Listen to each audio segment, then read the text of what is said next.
சென்னை சீர்திருத்த பள்ளியில் இருந்து தப்பிய 29 சிறுவர்கள் செங்கல்பட்டு இல்லத்துக்கு மாற்றப்பட்டுள்ளனர். சென்னை புரசைவாக்கம் பகுதியில் சிறுவர் சீர்திருத்த பள்ளி செயல்பட்டு வருகிறது.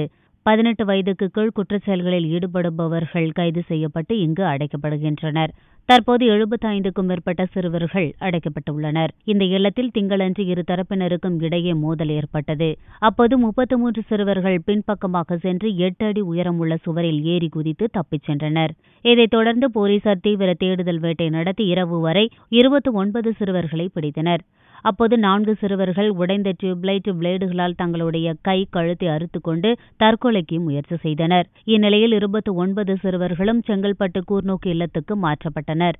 இதனிடையே செவ்வாயன்று காலை மற்றொரு சிறுவனை போலீசார் கண்டுபிடித்தனர். எஞ்சிய 3 சிறுவர்களை தேடும் பணியில் போலீசார் தீவிரமாக ஈடுபட்டுள்ளனர்.